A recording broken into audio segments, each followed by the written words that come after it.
જય શ્રી કૃષ્ણ ફ્રેન્ડ્સ। આજે પુરુષોત્તમ માસની વદ તીજ 18મો દિવસ, એટલા માટે આપણે 18મો અધ્યાય કરીશું। આજની કથા છે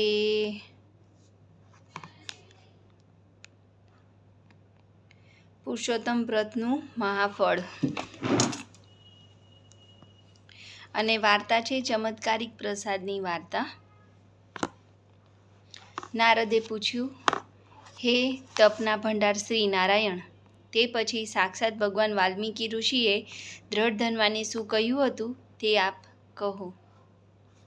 વાલ્મીકી બોલ્યા, હે રાજા, બ્રાહ્મણ સુદેવ વિલાપ કરી રહ્યો હતો તેવામાં પૃથ્વી ઉપર અંધકાર છવાઈ ગયો, વીજળી થવા લાગી અને ચોમાસાનો સમય ન હતો છતાં 1 મહિના સુધી મુશળધાર વરસાદ વરસ્યા જ કર્યો। આખી પૃથ્વી ઉપર જળબંબાકાર થઈ ગયો, છતાંય પુત્રના શોકરૂપ અગ્નિથી તપી ગયેલા સુદેવને કંઈ જ ખબર પડી નહીં। એ તો અન્ન જળ લીધા વગર ઓ પુત્ર પુત્ર એમ બોલતો વિલાપ કરતો હતો। એમ તે વેળા જે મહિનો વીતી ગયો તે શ્રી કૃષ્ણ ભગવાનને પ્રિય શ્રી પુરુષોત્તમ માસ હતો, તેથી અજાણતા નિરાહાર રહેવાથી અને સતત વરસાદમાં ભીંજાવાથી તેનાથી પુરુષોત્તમનું વ્રત સેવન થઈ ગયું। એના એ વ્રતથી એ મહિનાના અધિષ્ઠાતા ભગવાન પુરુષોત્તમ પ્રસન્ન થયા અને તેમની સમક્ષ પ્રગટ થયા। પુરુષોત્તમ શ્રી કૃષ્ણના દર્શન થતાં તે બ્રાહ્મણે ખોળામાં રાખેલા પુત્રનું મળદું જમીન પર મૂક્યું અને પત્ની સાથે હર્ષથી શ્રીહરિને પ્રણામ કરી શ્રી કૃષ્ણ શરણમ મમ મંત્રથી તેમની પ્રાર્થના કરી। ભગવાન પણ પુરુષોત્તમ માસના તેના સેવનથી પ્રસન્ન થયા હતા, તેથી શ્રેષ્ઠ અમૃત વરસથી મધુર વાણી બોલ્યા, હે સુદેવ, તારા ભાગ્યનું વર્ણન કરવા 3 ભુવનમાં કોણ સમર્થ છે? હે બ્રાહ્મણ, તારો આ પુત્ર 12,000 વર્ષના આયુષ્યવાળો થશે। મારી કૃપાથી તારું પુત્રસુખ જોઈ દેવો, ગંધર્વો તથા મનુષ્યો એવા સુખ માટે લલચાશે, માટે હવે તું શોકનો ત્યાગ કર। હઠથી પુત્ર મેળવનારની શું દશા થાય છે તેની કથા જણાવું છું। પૂર્વે માર્કંડ મુનિએ આ કથા રઘુરાજાને કહી હતી। પૂર્વે ધનુસર્મા નામના એક મુનીશ્વર હતા। તેમણે અમરપુત્રની ઈચ્છા રાખી, અતિ કઠિન તપ કરવા માંડ્યું। 1000 વર્ષનો સમય વીતી ગયો ત્યારે દેવતાઓએ તે મુનિને કહ્યું, હે મુનિશ્રેષ્ઠ, તમારું કલ્યાણ થાવ, અમે તમારા તીવ્ર તપથી પ્રસન્ન થયા છીએ, એટલે તમે વરદાન માગો। દેવોનું એ અમૃત જેવું વચન સાંભળી તપોધન ધનુસર્મા અતિશય ખુશ થયા। તેમણે બુદ્ધિશાળી અમરપુત્રનું વરદાન માગ્યું। ત્યારે દેવતાઓએ વિસ્મય પામી કહ્યું, હે મુનિ, તમે માગો છો એવું તો પૃથ્વી ઉપર આજ સુધી ક્યારેય બન્યું નથી। અમરત્વ કોઈને પ્રાપ્ત થતું નથી, માટે તમે વિચારીને બીજું કંઈ માગો।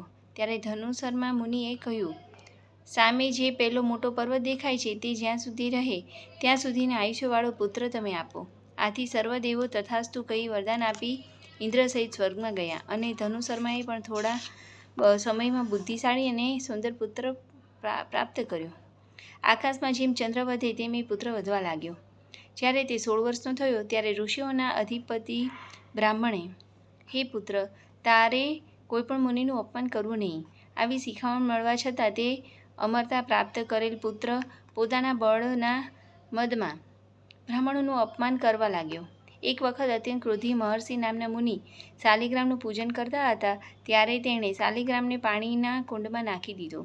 તેથી આ ઉદ્ધતાઈથી રુદ્રની જેમ ક્રોધ કરવાવાળા મહર્ષિએ તેને શ્રાપ આપ્યો કે તું હમણાં જ મરી જા।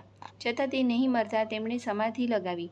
કારણ જોયું તેમને લાગ્યું કે દેવોએ ધનુસર્માના આ છોકરાને અમર બનાવ્યો છે, તેથી તે મુનિએ મોટો નિશાસો મૂક્યો, એટલે તેમાંથી કરોડો પાડા ઉત્પન્ન થયા અને તેઓએ પર્વતના ટુકડા કરી નાખ્યા। એ સાથે જ મુનિપુત્ર પણ મરણ પામ્યો। હે તપોધન, એમ જેઓએ હઠથી પુત્ર મેળવ્યો છે તેઓ કદી સુખ પામતા નથી। છતાં હે તપોધન, ગરુડે તને જે પુત્ર આપ્યો છે તેથી લોકમાં તું ઈચ્છવા યોગ્ય પુત્રવાળો થઈશ। તું બ્રહ્મલોકમાં જઈશ અને ત્યાં દેવતાએ 1000 વર્ષ સુધી મોટું સુખ ભોગવી પાછો પૃથ્વી પર આવીશ। તે વખતે તારું બળ તથા ઐશ્વર્ય અખંડ રહી ઇન્દ્રપદ કરતાં પણ અધિક થશે. અને તારી આ ગૌતમી તારી રાણી થશે. તેનું નામ ગુણસુંદરી પડશે. તેને 4 પુત્રો થશે. તે ઉપરાંત એક કન્યા થશે. તે મહાભાગ્યશાળી અને સુંદર મુખવાળી થશે. પછી વિષય સુખમાં રત તું તારા ઉદ્ધારક ભગવાન વિષ્ણુને ભૂલી જઈશ. ત્યારે તારો આ સુખદેવ નામનો પુત્ર તને વનમાં વૈરાગ્ય વિશે બોધ આપશે. ત્યારે તું બધા વૈભવનો ત્યાગ કરી ચિંતારૂપ સમુદ્રમાં ડૂબી જઈશ. ત્યારે હે બ્રાહ્મણ, વાલ્મીકી ઋષિ તારી પાસે આવી બોધ કરશે. તેમના વાક્યોથી તારો સંદેહ દૂર થશે અને લિંગ શરીરનો પણ ત્યાગ કરી પત્ની સાથે પુનર્જન્મ રહિત શ્રી હરિના પદને તું પ્રાપ્ત કરીશ. મહાવિષ્ણુ એમ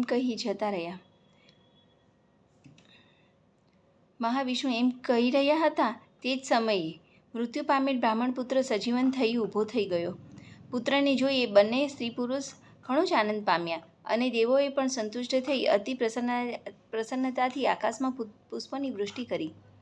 બ્રાહ્મણ પુત્ર સુખદેવે શ્રીહરિને નમસ્કાર કર્યા. હે શ્રીહરિ, મેં 4000 વર્ષ સુધી નિરંતર દુષ્કર તપ કર્યું હતું. તે સમયે આપે મને કઠોર વચન કહ્યું હતું. તેમાં તારા ભાગ્યમાં પુત્ર નથી જ, અને આજે એ વાક્યનું ઉલ્લંઘન કરી મારા મરેલા પુત્રને ઉઠાડ્યો. તેનું શું કારણ છે તે મને જણાવો. એ કારણ આપણે આવતી કથામાં જોઈશું. શ્રી બૃહન્નદીય પુરાણના પુરુષોત્તમ મહાત્મ્યનું પુરુષોત્તમ વ્રતનું મહાફળ નામનો 18મો અધ્યાય સંપૂર્ણ. હવે પતિત પાવન પુરુષોત્તમ માસની કથાનું રસપાન કરીએ. આજની વાર્તા છે ચમત્કારિક પ્રસાદની વાર્તા. રામનગરનો રાજા જાલિમસિંહ નામ પ્રમાણે ઘણો જ ક્રૂર અને ઘાતકી હતો. તેના દિલમાં દયા નામની ચીજ જ નહોતી. જિંદગી આખી તેણે પાપ જ કર્યા, પુણ્યનું એકે કામ ન કર્યું.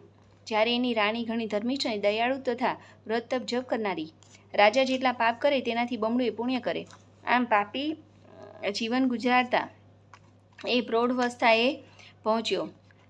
પાછલી ઉંમરે રાજાને તેના પાપ પીડાવા લાગ્યા. રાતે ઊંઘ ન આવતી, દિવસે ખાવું ન ભાવતું. રાજાએ વિચાર કર્યો કે આખી જિંદગી પાપ કરવામાં વિતાવી, આ હાથી પુણ્યનું એક પણ કામ કર્યું નથી. મોતનો ભરોસો નહીં, ક્યારે આવી જાય, માટે પ્રભુ ભક્તિ કરી થોડું પુણ્ય મેળવી લઉં. આમ વિચારી રાજા તો વનમાં જવા તૈયાર થયો. કુંવરને રાજપાટ સોંપી રાજા રાણી વનમાં જવા નીકળ્યા. વનમાં પ્રવેશતા એક 4 હાથવાળો માણસ સામે મળ્યો. રાજા તો એને દેવ માનીને પગમાં પડી ગયા અને પોતાને બચાવવા પ્રાર્થના કરવા લાગ્યા. ત્યારે એ માણસ બોલ્યો, ભાઈ, તું કોઈ દેવ હું કોઈ દેવ નથી, હું તો બ્રાહ્મણ છું. આ આંબાની ઘટા પાછળ કનકનો પહાડ છે. એ પહાડના શિખર પર પુરુષોત્તમ પ્રભુનું મંદિર છે.